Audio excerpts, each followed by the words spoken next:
Тейлор Свифт поднялась на первое место в списке самых высокооплачиваемых певиц в мире, который ежегодно публикует журнал Forbes.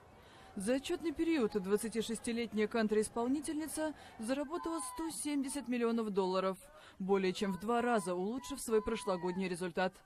Лидерство ей обеспечил тур 1989, стартовавший в мае 2015-го. По доходам от концертной деятельности в Северной Америке ей удалось обойти ветеранов рок-музыки группу Rolling Stones. Вторую строчку в рейтинге заняла Адель. За год она заработала $80,5 миллионов. Пока что это лучший результат 28-летней британской певицы. Ее альбом «25» стал самым продаваемым в 2015 году. Третье место досталось Мадонне. Успех тура Rebel Heart обеспечил 58-летней звезде поп-музыки годовой доход $76,5 миллионов.